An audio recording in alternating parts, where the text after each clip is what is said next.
வாழ்க வளமுடன். Welcome to TNPSC stars channel. Students, உங்களுக்கான video refresher course module test. ஏற்கனவே நம்ம தமிழ் ஒன்று கொடுத்துருக்கோம் டெஸ்ட்டு, சரிங்களா? ஸோ இது சோஷியல், கண்டிப்பாக இது உங்களுக்கு யூஸ்ஃபுல்லாக இருக்கும். 50 மார்க்ஸ் டெஸ்ட் வைக்கிறாங்க. ஸோ அடுத்தடுத்து உங்களுக்கு வந்து ஏதாவது டெஸ்ட்டு கண்டக்ட் பண்ணாங்க அப்படின்னா எனக்கு வந்து வாட்ஸ்அப் குரூப்பில் நீங்கள் இந்த கொஷின் பேப்பர் அனுப்பிச்சி விடுங்க, நம்ம வீடியோ பண்ணலாம். ஓகேவா? ஓகே ப்ளீஸ், பார்க்கலாம், ஆன்சர் பார்க்கலாம். Which was the first European country to come to India? எந்த கண்ட்ரி ஃபர்ஸ்ட் இந்தியாவுக்கு வந்து வந்தது அப்படின்னு யூரோப்பியன் கண்ட்ரீஸ்ல எது ஃபர்ஸ்ட் வந்துச்சு அப்படின்னு பார்த்தோம்னா Portugal. Who was the first sailor to make a sea voyage to India? So அதாவது கடல் மூலமாக இந்தியாவுக்கு வந்த செயலர் யாரு அப்படின்னு பார்த்தோம்னா Vasco da Gama. The year of Battle of Plassey began 1757. Year of agreement treaty of Paris, Paris உடன்படிக்கை அப்படின்னு சொல்லுவாங்க. அது போட்டது எப்போ அப்படின்னு பார்த்தோம்னா 1763. Who is popularly known as Mysore tiger, Mysore tiger அதாவது மைசூரின் புலி அப்படின்னு சொல்லப்பட்டவர் Tipu Sultan. Who came up with a paramilitary program, paramilitary program யாரு கொண்டு வந்தது அப்படின்னு பார்த்தோம்னா லார்ட் வெல்லஸ்லி, துணைப்படை திட்டம் அப்படின்னு சொல்லுவோம். It is the amount of minerals in the soil compounds எவ்வளோனா 50%, அதாவது 45% தான் புக்கில் நம்மளுக்கு கொடுத்துருக்காங்க, இங்கே 50%, ஸோ நியர்லி 50% அவ்வளோதான். சரியா பார்த்துக்கோங்க. What is soil found in the Thar desert? எந்த சாயில் வந்து டெசர்ட்டில் இருக்கும் அப்படின்னு பார்த்தோம்னா டெசர்ட் சாயில் தான் டெசர்ட்டில் இருக்கும், ஸோ அதை டெசர்ட் சாயில் போட்டுக்கோங்க. The amount of fresh water in the earth 2.8%. Which of the following describes India as a secular country? So எது வந்து இதில் வந்து கொடுக்கப்பட்டதில் எது வந்து இந்தியா வந்து ஒரு செக்யூலர் கண்ட்ரி அப்படிங்கிறது எது வந்து டிஸ்கிரைப் பண்ணுது அப்படின்னு பார்த்தோம்னா government ethical policies. Government policies அப்படின்னா என்ன? எல்லா மதமும் ஒன்று தான். கவர்மெண்ட் அதாவது அரசை பொறுத்த வரைக்கும் எல்லா மதமும் ஒன்று தான். எந்த மதத்துக்கும் இந்த மதம் உயர்வு இந்த மதம் உயர்வு இல்லை அப்படிங்கிற மாதிரியான எந்த விதமான கொள்கைகளும் இல்லை, அதுதான். அதனால இதான் வரும். சைல்டு ஹெல்ப்லைன் நம்பர் என்ன அப்படின்னு பார்த்தோம்னா 1098. Right to compulsory education act RTE enforced in the year 2009 போட்டாங்க. Where the riot took place and person who lead find out wrongly matched pair. So இந்த ரியாட் வந்து யார் வந்து லீட் பண்ணிட்டு போனாங்க அப்படின்னு, யார் லீட் பண்ணது அப்படின்னு கொடுத்துருக்காங்க. இதில் எது ராங்காக இருக்குது அப்படின்னு பார்த்தோம்னா பீகார் பகதூர் கான் அப்படின்னு கொடுத்துருக்காங்க. இது குன்வர் சிங், இவர் தான் லீட் பண்ணது, இதுதான் தவறான இணை. சரிங்களா? ஸோ இதை பார்த்துக்கோங்க. ஓகேவா? மற்றதெல்லாம் பார்த்துக்கோங்க, உங்களுக்கு கொஷின்ஸ் அதாவது டெஸ்ட் எக்ஸாம் கூட யூஸ்ஃபுல்லாக இருக்கும். ஓகேவா? ஸோ டெல்லி யார் தலைமை தாங்கிட்டு போனாங்க அப்படின்னு பார்த்தோம்னா Bahadur Shah 2, Jhansi Lakshmi Bai, Kanpur Nana Sahib, Bihar Kunwar Singh. In which area was the Mahalwari system performed? எந்த ஏரியாவில் மஹல்வாரி சிஸ்டம் இருந்துச்சு அப்படின்னு பார்த்தோம்னா பஞ்சாப் உட்பட இன்னும் சில நகரங்கள் இருந்துச்சு. இதில் நம்மளுக்கு கொடுத்துருக்கலாம் பஞ்சாப். சரியா? Who among the following governors introduced the Mahalwari system? யார் வந்து மஹல்வாரி சிஸ்டம் இன்ட்ரடியூஸ் பண்ணுது அப்படின்னு பார்த்தோம்னா லார்ட் வில்லியம் பெண்டிங். தப்பாக கொடுத்துருக்காங்க ஸ்பெல்லிங், லார்ட் வில்லியம் பெண்டிங் பிரபு. சரிங்களா? Lord William Bentinck. Okay. Where is Buxar situated? Page number 13 எடுத்துக்கோங்க. புக்கில் பேஜ் நம்பர் 13 எடுத்துக்கோங்க. The battle was fought on October 22, 1764 at Buxar. பக்சார்ங்கிறது என்ன, எங்க இருக்கு அப்படி லொக்கேட் ஆயிருக்கு அப்படின்னு பார்த்தோம்னா small fortified town within the territory of Bihar, located on the banks of the Gangas river about 130 kilometers west of Patna. So Ganga நதிக்கரையில் இருக்கக்கூடிய ஒரு பாதுகாக்கப்பட்ட ஒரு நகரம் தான் இந்த பக்சார் அப்படிங்கிறது. சரிங்களா? ஸோ இது எங்கே இருக்குது, அதாவது பீகாரில் இருக்கக்கூடிய பாட்னாவில் இது லொக்கேட் ஆயிருக்கு. சரிங்களா? இதுதான் மெயின் பாயிண்ட் நம்மளுக்கு. ஸோ இது ஃபுல்லாகவே நீங்கள் கொடுத்துக்கோங்க. ஓகேவா?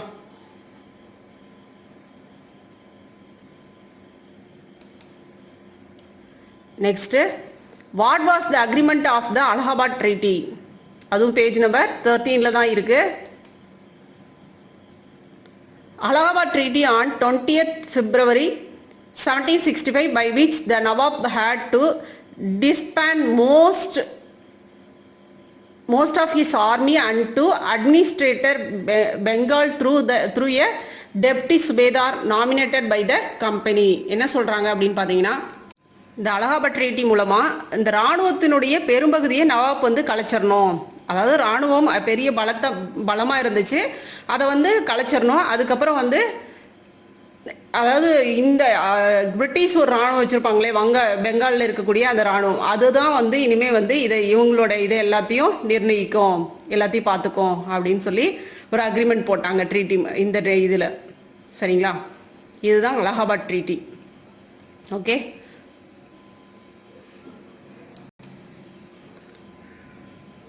What was the reason for the third Carnatic war? Third Carnatic வார்க்கான ரீசன் என்ன? பேஜ் நம்பர் 14 எடுத்துக்கோங்க. The outbreak of the 7-year war in Europe lead to the third Carnatic war in India. அதாவது யூரோப்பியன் கண்ட்ரீஸ்குள்ள நடந்த 7 ஆண்டு போர் அப்படின்னு சொல்லுவோம். சரிங்களா, அதுதான் வந்து இந்த தேர்ட் கர்நாடிக் வார்க்கு ஒரு காரணமா அமைஞ்சிச்சு, முக்கியமான ஒரு காரணமா இருந்தது அதுதான். சரிங்களா, ஸோ இது மட்டும் கொடுத்துக்கோங்க. What is the royal tax system? Royal tax system அதாவது ரைத்துவாரி முறை அப்படின்னு சொல்லுவோம். ராயல் டேக்ஸ் சிஸ்டம் என்ன? பேஜ் நம்பர் 27 எடுத்துக்கோங்க. ஆன்சர் பாருங்க, 27 page number. Ryotwari system, the rights of ownership was handed over to the peasants. British government collected tax directly from the peasants. அதாவது விவசாயிகள்கிட்டயே நிலம் வந்து அவங்ககிட்டயே ஒப்படைக்கப்பட்டது. அதே மாதிரி நேரடியாக டேக்ஸை வந்து டைரெக்டாக வந்து கவர்மெண்ட்டே வந்து அவங்ககிட்ட இருந்து கலெக்ட் பண்ணிக்கிச்சு. முன்னாடி என்ன பண்ணாங்கன்னா ஜமீன்தார்ஸ் வந்து கலெக்ட் பண்ணி கொடுத்துட்டு இருந்தாங்க.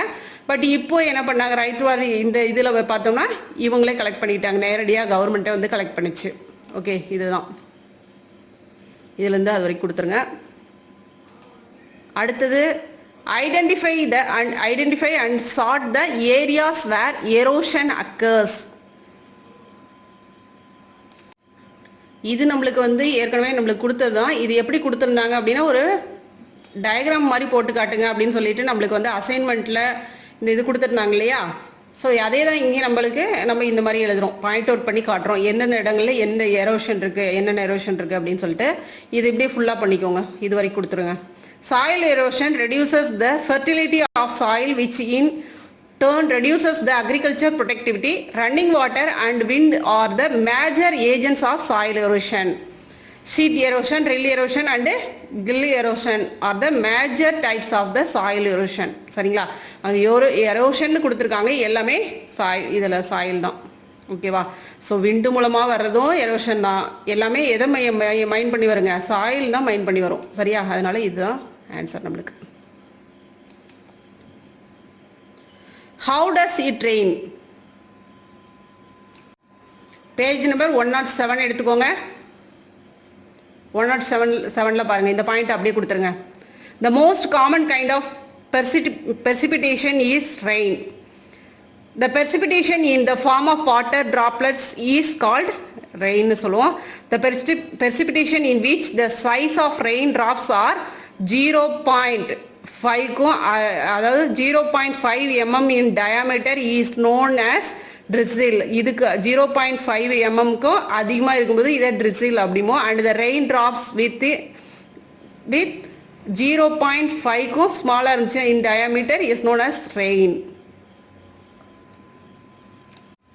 0.5 விட குறைவாக இருந்துச்சுன்னா அதை என்னன்னு சொல்லுவாங்க, தூறல் அப்படின்னு சொல்லுவோம். இதுவே 0.5 விட அதிகமாக இருந்துச்சு அப்படின்னா அதை மழை அப்படின்னு சொல்லுவோம். சரிங்களா, ஸோ இதை அப்படியே கொடுத்துருங்க. அடுத்தது, which section of the constitution explain religious tolerance? எந்த செக்ஷன் வந்து ரிலீஜியஸ் டாலரன்ஸ் பற்றி பேசுது கான்ஸ்டியூஷனில்? Answer page number 184.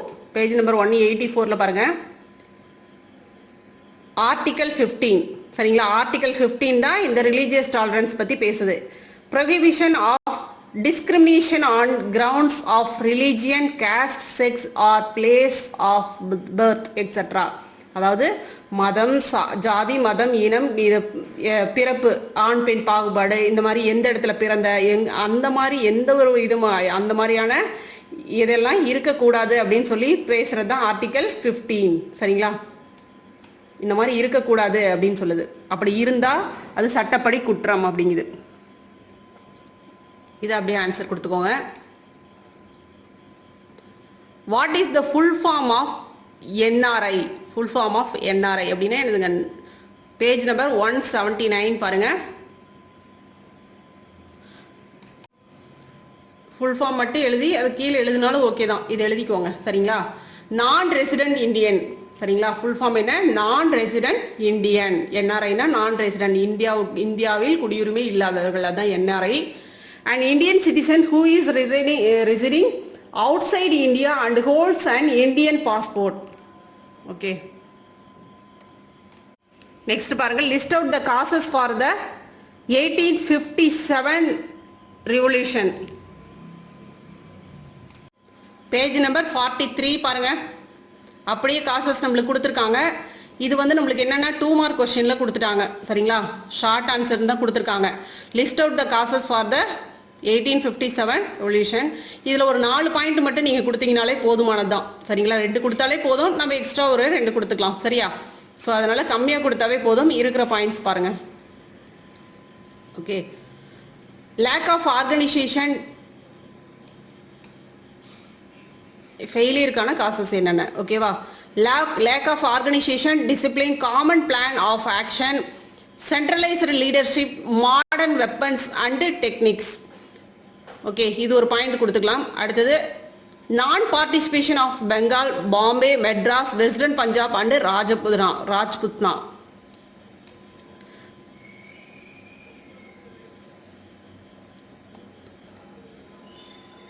The modern educated Indians did not support the revolts as they believed that only British rule could reform Indian society and modernize it. So அவங்க படித்த மக்கள் என்ன பண்ணாங்க? இவங்களுக்கு சப்போர்ட் பண்ண மறுத்துட்டாங்க. பிரிட்டிஷ் ரூல் பண்ணாதான் இந்தியா வந்து ஒரு நல்ல இதாக வர முடியும் அப்படின்னு சொல்லி நினைச்சாங்க. The British had better weapons, better general and good organisation. அவங்க கிட்ட ஒரு நல்ல முறையான ஒரு இதெல்லாம் இருந்துச்சு. ஸோ அதனால தான் நம்ம தோற்றதுக்கான காரணம். சரிங்களா? ஒரு பிளானிங் இல்லாமல் இருந்துச்சு. அதான். ஓகே. ஸோ இதில் ஒரு 4 பாயிண்ட், இந்த 4 பாயிண்ட் கொடுத்துருங்க, போதுமானது. அடுத்தது what is Moplah rebellion? Moplah rebellion page number உங்களுக்கு இதில் 31 பாருங்க. பேஜ் நம்பர் 31ல இதுதான். The Muslim Mapla peasants of Malabar was suppressed and exploited by the Hindu zamindars and British government. This was the main cause of this revolt. Okay. So அவங்களால இவங்க வந்து ரொம்ப கஷ்டப்படுத்தப்பட்டாங்க. சரிங்களா? முஸ்லீம் மாப்ளா. அதனால இந்த வார் உருவாகிறதுக்கு காரணமாக இருந்துச்சு, இந்த ரிவால்ட். ஓகே. அடுத்தது பார்த்தீங்கன்னா result in revolution of 1857. So 1857 நடந்த அதுக்கு அந்த ரிசல்ட், அது அந்த கழகத்துக்கு அப்புறம், அந்த ரிவால்ட்டுக்கு அப்புறம் என்ன ரிசல்ட் இருந்துச்சு அப்படின்னு பார்க்கலாம். அது வந்து தோல்வியிலேயே முடிஞ்சா கூட அதனால மறுபடியும் அடுத்தடுத்து வர இந்தியாவுடைய சுதந்திர போருக்கு வந்து அது இழுத்து சென்றது அப்படின்னு தான் சொல்லுவாங்க. சரிங்களா? அதுதான் முக்கியமான ஒரு வார் அப்படின்னு பேசப்படுது. பெரும் புரட்சி அப்படின்னு சொல்லுவோம் தமிழ்ல. ஓகே. இதில் பார்த்தீங்க அப்படின்னா உங்களுக்கு பேஜ் நம்பர் 44ல் இருக்கு. இதில் ஏற்கனவே நம்ம கொடுத்தது தான். இட்டிங் இது வந்து நம்மளுக்கு ரெஃப்ரெஷர் கோர்ஸ் அந்த இது மாடியூலில் இது வந்துச்சுன்னு நினைக்கிறேன். ஸோ இதில் நீங்கள் ஃபஸ்ட்டு இந்த பாயிண்ட் மட்டும் கொடுத்துருங்க. இந்த பாயிண்ட் கொடுத்துட்டு இந்த லாஸ்ட் பேராகிராஃப் இருக்கு இல்லையா, இதை மட்டும் கொடுங்க போதும். சரிங்களா? இதனால என்ன மாதிரியான விளைவுகள் வந்துச்சு, என்ன மாதிரியான எந்த சேஞ்சஸ் வந்துச்சு, என்ன மாதிரியான சேஞ்சஸ் வந்துச்சு அப்படிங்கிறத நம்ம முக்கியமாக இங்கே சொல்லணும். ஸோ அதுக்கு இது மட்டும் கொடுத்தோம்னா நம்ம போதும். சரியா? ஸோ ஃபஸ்ட்டு இதை கொடுத்துருங்க. The revolt of 1857 marked a turning point in the history of India. It lead to changes in the system of administration and the policy of the government. Okay. So இது முக்கியமா வந்து Indian ஹிஸ்டரியில இது ஒரு சேஞ்சான ஒரு விஷயம். The revolt of 1857 played an important role in bringing the Indian people together and imparting them consciousness of belonging to one country. The revolt paved the way for the rise of the modern national movement. It was at the beginning of the 20th century that the 1857 revolt came to be interpreted as the planned war of national independence by the historian V.D. Savarkar in his book First War of Indian Independence. இந்த 1857 ரிவால்ட்டை அவர் என்ன சொன்னார்னா the first war of Indian independence அப்படின்னு சொல்லிட்டு V.D. Savarkar சொன்னார். சரிங்களா? அதாவது இந்தியாவினுடைய முதல் சுதந்திர போர் அப்படின்னு சொல்லிட்டு இந்த போரை அறிவிச்சார். அதுதான் சொன்னார். ஓகேவா? ஸோ இதை கொடுத்துருங்க. ஆனால் பாயிண்ட்ஸ் மட்டும் 1 by 1 எழுதிக்கோங்க. ஓகேவா? கொடுத்துருக்குற பாயிண்ட்ஸ் 1 by 1 எழுதிக்கோங்க. இதுவும் கொடுக்கலாம், பட் நம்ம இது கொடுத்தாலே இன்னும் எஃபெக்டாக இருக்கும். ஓகேவா? ஸோ இந்த இதெல்லாம் சேஞ்ச் ஆச்சு, மிலிட்ரியில் சேஞ்ச் ஆச்சு, இந்தியன் ஆர்மி இந்த இதெல்லாம் சேஞ்ச் ஆச்சு. அதே மாதிரி விக்டோரியா அவங்க வந்து ஒரு இன்னொரு மாதிரியான ஒரு இதை சேஞ்ச் பண்ணாங்க. ஓகே, அடுத்தது டைம்லைன் கொடுத்துருக்காங்க. அதாவது 1600லேருந்து 1765 வரைக்கும் என்னெல்லாம் முக்கியமான இம்பார்ட்டன்ட் இதெல்லாம் நடந்துச்சு அப்படின்னு ஈவெண்ட்லாம் நடந்துச்சு அப்படின்னு சொல்லிட்டு நம்மளை வந்து சொல்கிறாங்க. சரிங்களா? ஸோ அது எப்படி கொடுக்கலாம் அப்படின்றது பாருங்கள். இந்த மாதிரி கொடுத்துக்கோங்க. சரியா? 65 வரைக்கும் அலகாபாத் ட்ரீட்டி வரைக்கும் என்னென்ன நடந்தது அப்படிங்கிறத கொடுக்கணும். அப்படியே பாருங்கள். 1600ல் பார்த்தீங்க அப்படின்னா, அதாவது 1600 இதில் பார்த்தோம் அப்படின்னா arrival of English East India Company. 1608ல் பார்த்தோம்னா captain Hawkins visited Jahangir's court. 1612ல் பார்த்தோம்னா the English captain Thomas Best captured Surat. 1613ல் பார்த்தோம்னா Jahangir permitted the English to establish the factory in சூரத்தில் ஃபேக்ட்ரி அமைக்கிறதுக்கு அலோவ் பண்ணாரு. 1614ல் captain Nicholas Downton won another decisive victory over the Portuguese. 1615 Sir Thomas Roe was sent to Jahangir's court by King James I of England. He remained at Agra. 1639 Fort St. George in Madras, first fort built by British. 1668 the East India Company acquired the island at an annual rent of pounds, அதாவது 10 from Charles 2, அதாவது ஒரு குறிப்பிட்ட pounds வந்து வாங்கினாங்க, குத்தகையாக எடுத்துக்கிட்டாங்க. 1690 in 1690 a factory was established at Sudhanudhi by Job Charnock. 1698 the Jamindari of the 3 villages of Sudhanudhi, Kalikata and Govindapur was acquired by the British. 1700 the factory at Sudhanudhi was fortified in 1696 and this new fortified settlement was named as Fort William. 1757 Battle of Plassey, Treaty of Alinagar உடன்படிக்கை போட்டாங்க. 1764ல் Battle of Buxar. 1765ல் பார்த்தோம்னா Allahabad treaty போட்டது. Okay, right. அடுத்தது பார்த்தோம்னா marking the following locations on the Indian map. India மேப்பில் வந்து இதை mark பண்ண சொல்கிறாங்க. என்னென்ன மார்க் பண்ண சொல்கிறாங்க? சென்னை, பாம்பே, கல்கட்டா, மங்களூர், டெல்லி. சரிங்களா? இந்த 5 பிளேசஸ் மார்க் பண்ணோம் இந்தியா மேப்பில். ஸோ அவுட்லைன் மேப்லேயே மார்க் பண்ணிக்கலாம். பாருங்கள், உங்களுக்கு புக்லேயே கொடுத்துருக்காங்க. பேஜ் நம்பர் 12ல் மேப் இருக்குது பாருங்கள். ஓகே, சென்னை, மெட்ராஸ் தான் சென்னை, மங்களூர், பாம்பே கொடுத்துருக்காங்களா? பாம்பே இங்கே இருக்குது பாருங்கள். ஓகே, அடுத்தது என்ன கொடுத்துருக்காங்க? டெல்லி, டெல்லி. ஓகே, அடுத்தது நம்மளுக்கு இன்னொரு பிளேஸ் என்ன கொடுத்துருக்காங்க? மங்களூர், கல்கட்டா.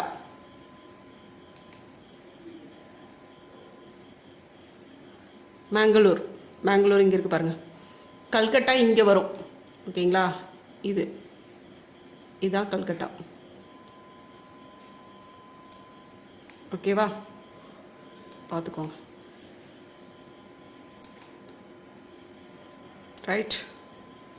ஓகே குட்டீஸ், ஆல் தி பெஸ்ட். தேங்க்யூ.